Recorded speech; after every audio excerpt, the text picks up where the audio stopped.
Welcome to another episode of the Sports Sentiment. I am your host, Nick Urias, and we are back once again talking college hoops, Mountain West action, the upset of the year thus far in the conference as San Jose State defeats the New Mexico Lobos 71 to 70 in San Jose. The Spartans get it done in their own building. One of the bigger wins in the Tim Miles era.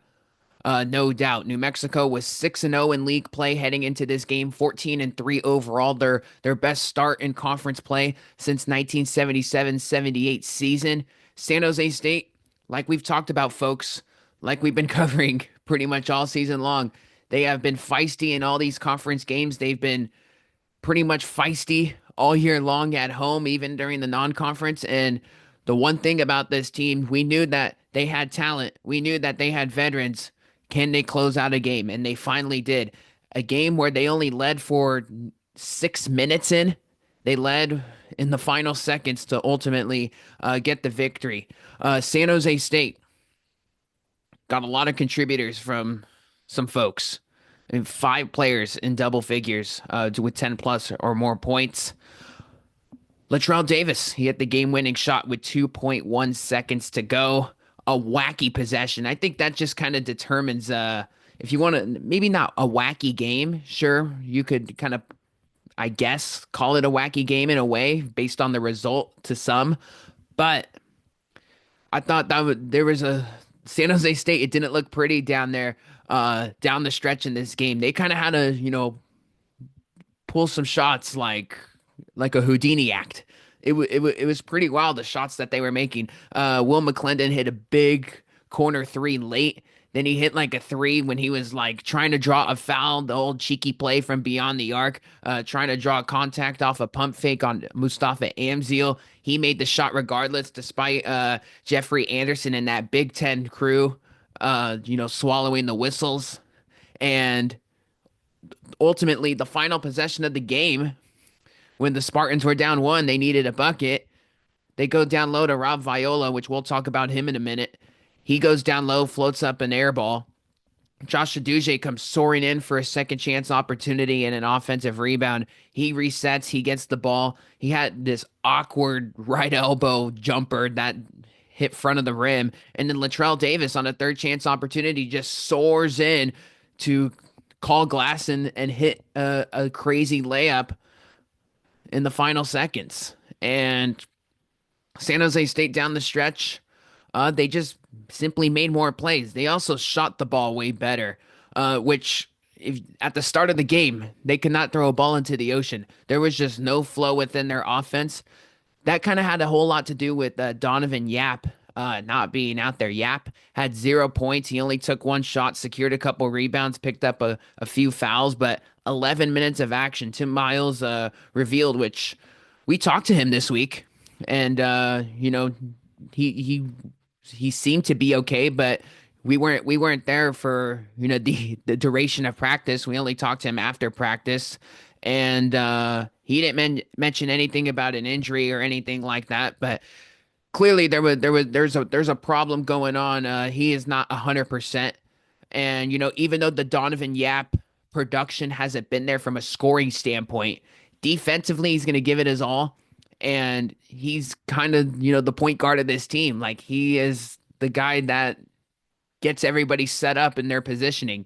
And when he was not out there, there was just no flow to this offense. And San Jose State and Tim Miles really had to just go straight to the bench and, try to make something happen. Because when Yap was not on the floor, they inserted Davis early, and then they had to go get Jermaine Washington off the bench, the freshman, not only to play defense on Donovan Dent, one of the best players in the game right now, but they just needed a spark plug off the bench. And SJSU got that. With Davis having 11 points, Jermaine Washington having 13 points. Washington was massive in this game, not only from a defensive emphasis, but offensively hit some massive threes. He had some big, fast break points. He had like a layup and then a right hand slam as well on the break. So that was some energy that SJSU needed. Tim Miles has been ranting and raving about Washington's play, heading into the year, and he showcased that in a big time game. Latrell Davis. I mean, we've talked about him a bunch. He's the sixth man. He's the guy where he's going to come off the bench and just give you a burst of energy.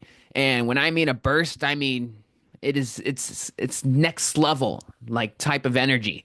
It's electric to watch him take the floor.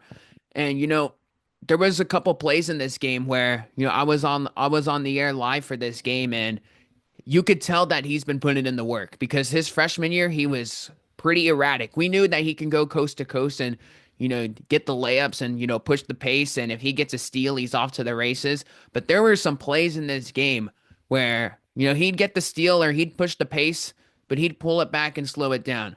He put a nice move. I'm blanking on who it was. It might have been True Washington, but he had the ball around, the left side on the left side of the floor, and he bolted like straight towards the left elbow, put on the brakes, and then went straight back to the rim and lost his man. Like that is the element to his game that I know that he's been working on. His 3-point shot has been something that has been a big emphasis for him this year. And to see that, and he's only a sophomore, like this kid's gonna be very good. And he had 11 points in this game off the bench. Obviously, he had what was the game winner, and he's been just a bright spot off the bench for SJSU this year. Rob Viola was, I would say, the man in this game. I mean, 18 points. He went 9 for 16 shooting. He started out 8 for 10. He missed a lot of bunnies down low, in crunch time, which has been a little bit of an issue for him. But he was the motor to the offense. And we talked about this last week during the Air Force win, and that was SJSU is going to have a different guy, it seems like, every night when we get into conference play that's going to be hot. And they will set him up, whoever that individual may be. It was two guys in the New Mexico win last night. Jermaine Washington and Rob Viola. Those were the guys that they wanted to keep feeding because Latrell can make offense himself. But Rob, if they could set him up on, a couple screen and rolls, and then they get the mismatch, or they get him to a spot on the right elbow and he finishes with his left. He loves to finish with his left. Once when they get him going, then and set him up with whatever action that they've been running, then that's what they're going to do. And it worked. It worked on a night like last night versus New Mexico. And what really was the driving force to that and why they just kept feeding him and feeding him, not only because he was just torching the painted area with those Lobo bigs, was because Nelly Jr. Joseph was in foul trouble. That changed the entire script in this game because Junior Joseph, when he's a top tier talent in the Mountain West, like I would say he's like a tier 2 guy. Like he'll probably be like second team all Mountain West. I mean, you could argue first team as well, as at that center spot. But that's a guy where, I mean, he had 20 points in 20 minutes. He was in foul trouble the whole night.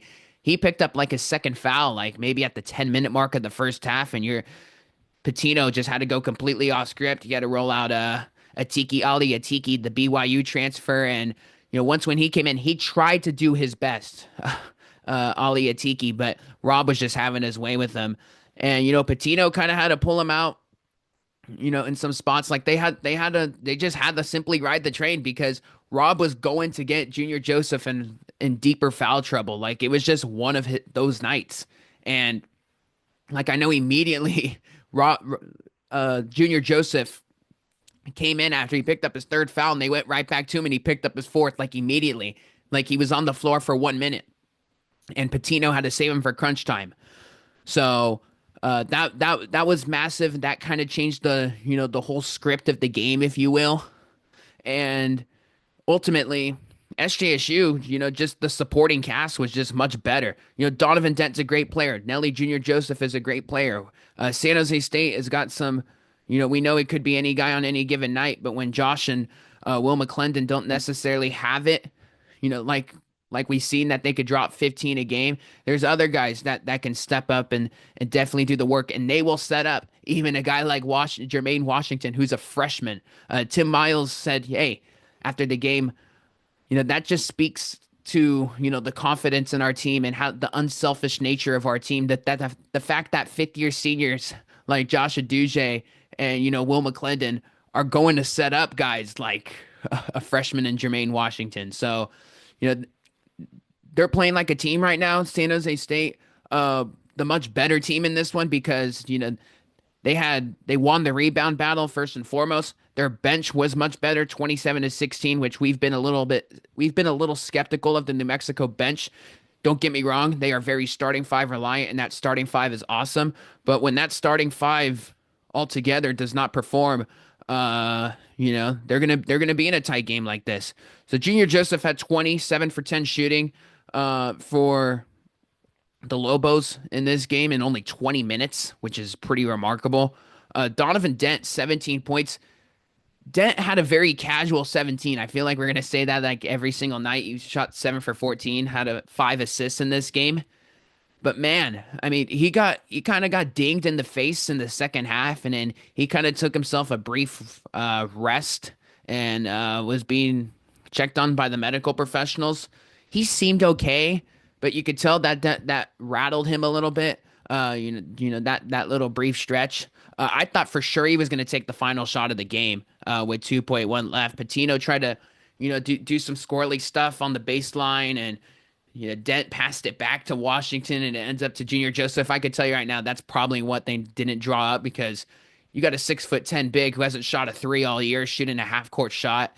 So that didn't really make much sense. I don't know if there was some mix up there, but look, Donovan Dent, the fact that he had 5 assists, the supporting cast, the other guys, True Washington, Philippe Borovicinen, Mustafa Amzil, those guys struggled. CJ Nolan as well. I mean, Washington went 2 for 7. He was great defensively, I'll tell you that. Like, he had like 3 steals in the first half. He was bothering the Spartan guards a lot. So defensively, he was good. Offensively, they needed a whole lot much more from him. Borovicinen only had 2 points, 1 for 7 shooting. CJ Nolan had 3 points, 1 for 9 shooting. Like, that was the sixth man for New Mexico. That's been the one bench contributor. I mean, he had 23 points at Fresno like 2 weeks ago. So those guys just simply struggled. I mean, they had a ton of open looks, in particular from three. That just didn't fall. New Mexico went 3 for 15 from three. San Jose State went 10 for 22. So, and hey, that just tells you San Jose State made 7 more threes. They only won this game by 1 point. So, like, they needed every single one of those, including Latrell Davis's like desperation, not half court shot, but in the final seconds had to set him up for a deep three to beat the Horn. That ultimately ended up being the difference when you only win by 1. But I let me just say this. This has to be for San Jose State, not only the upset of the year in the Mountain West, but this has got to be one of the biggest wins in the Tim Miles era. I mean, I know Coach Miles in year 1 in this first game as a head coach for SJSU, won his first game as the head coach for SJSU and had a game-winning shot by Trey Smith at the Horn to beat a Cal State Fullerton team that ended up making the NCAA tournament. But this has got to be the biggest win in, I would say, nearly 2 years. You got to go back to the Mountain West tournament 2 years ago, just about now, 22 months ago, when SJSU beat Nevada, when they were relying on Omari Moore, Player of the Year, and Coach Miles ended up winning Mountain West Coach of the Year that season. That was the last time they've had themselves that good of a win because New Mexico 58th in KenPom, 57th in the net heading into this one. So they're top 60 team in America. They were getting top 25 votes, people. So that is a massive win on SJSU's home court. I mean, San Jose State also, was in a similar spot like this just about 2 years ago now when they beat a Boise State team that ended up going to the NCAA tournament. And, a lot of people hit the panic button there. When Boise came and lost to San Jose and got absolutely out-rebounded in that game. So my question is for New Mexico now, when they suffer a loss like this, you have the New Mexico State loss, you have the San Jose State loss. Those are both quad 3 losses. You got the big win versus UCLA, which, they were top 25 at the time, but the way UCLA's been scuffling, I don't know the significance of that win. You got the VCU win. You won at Colorado State and Fort Collins. That one's looking good. You have the San Diego State win, which is going to be one of the bigger wins of the year. and you got the USC win, which I think will improve by the time we get to March, the way Eric Musselman's coaching up that group. So I think there's a legitimate conversation to be had here is if New Mexico has an at-large bid in the NCAA tournament. They could still got plenty of more games out there, especially on the road, to make something happen. They still have to go to Boise. They still have to go to Utah State. They still have to go at Nevada. I mean, I expect Nevada to improve, but again, who knows the way they played against Air Force last night. So there's plenty of opportunities out there, but this does not help your cause at all. I mean, you're going to have to do some things in March. I mean, we'll see. We're not going to speculate now, but this loss definitely hurts. This one will definitely is definitely going to it's going to hurt the resume. I know SJSU was, I mean, they were 191st in KenPom, 198th in the net heading into last night's game. They jumped 25 spots this morning. So that tells you how big of a win that was for the Spartans. But that's just a loss that it was a dangerous game for New Mexico because it was the ultimate sandwich spot for them. They they had the big win for San Diego State this past Saturday. They had this sleepy game versus in San Jose, and they got Boise State on Friday night coming to their place at the Pit in Albuquerque. So, there's obviously no excuses. The players, the coaches will tell you it's conference time. We got to be ready for every game. They knew SJSU's been in a close game every single night. And, on a night where Junior Joseph goes off, Dent has himself a respectable game. The supporting cast doesn't show up. SJSU was so hungry for a win in their home building against one of these top teams in the Mountain West, and they got it done. As far as the Spartans coming up, they got themselves a game at Nevada this Saturday in Reno, which, quite honestly, it wouldn't shock me if they win that game. They've been in all these games like now. And if you're New Mexico now, you're it. It's a tough situation, right? Because you're rooting for the loss to be a good loss now, but at the same time, you don't all these teams that you beat later, potentially all the tier one teams, do you really want that win to be worth less? So it's an interesting dilemma here. I mean, regardless, I think it's going to probably be, when you look at New Mexico's resume in March, and they might be sitting on the bubble with all these bracketologists, and they're going to be like, yeah, the New Mexico State and the San Jose State losses were not good. So look, San Jose State's got this game at Nevada this Saturday at 3 p.m. Again, I feel like it's a good matchup for SJSU. We'll see how the big man matchup works out there because Rob Viola and Nelly Jr. Joseph, those guys were two vets. It was a great matchup in Albuquerque. I talked about it a bunch on the live broadcast. Like, that is the premier matchup of the game. We'll see what Rob does against Nick Davidson and KJ Himes. Nevada is pretty big in that area. I mean, Kobe Sanders is like 6'8", 6'9", 6'10", something along those lines. He's ginormous for a point guard. So we'll see how the Spartans do in Reno. But the way Reno's been going right now, I mean, getting a 6-point win against Air Force, like, this team has been very underwhelming, like we've talked about. So it wouldn't shock anybody if SJSU keeps this one close again. Probably could win the game outright. They'll most certainly be underdogs, and they've been underdogs in all these games pretty much this season, minus the Air Force game. So, look, if the game's probably going to be close again on the road, it's just a matter of can they close out the game? And quite honestly, Nevada hasn't been able to close out the games either this year thus far. I mean, they've had outside of a Kobe Sanders like game winner against in the Charleston tournament on the neutral site MTE. They really haven't hit too many big shots like late in crunch time. So I'm very interested to see San Jose State coming off an emotional win. Right now they're gonna have to go on the road. If the game's close, can they replicate this? Because despite them getting it done, it didn't necessarily look pretty out there. But they get it done, and they don't ask how you get it done. They just care about the result. And San Jose State, they've been in clutch time games all year long, and they've for them. They finally get over the hump. And I know that was big for a lot of the guys after the game. Josh Aduje, he was like, I was sounding like a broken record for a while. So they were long overdue for a big win. I will just say that SJSU was so long overdue. I mean, you could argue 2 years overdue, but with this year's group, to pull off a big upset win in San Jose, and to have the college basketball world buzzing about the Spartans, for about 12 hours. I imagine for Spartan fans that was very nice, and for New Mexico, well, you got to put this one in the rearview mirror.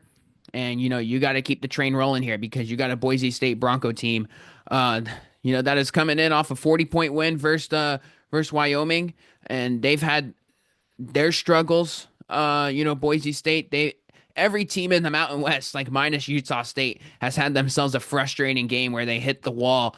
But for the most part, like we see in these Mountain West games, folks, these good teams when they hit the road, like we've said on numerous occasions, when they hit the road, it's going to be difficult, and when they get smashed and then on the road and then they go back home, it's a pretty good spot for them, to come back and drill the opposition. It really doesn't matter who it's been.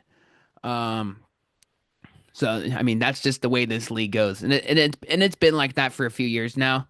But so I guess the conference is predictable in that way. But hey, like this UNLV Utah State game tonight.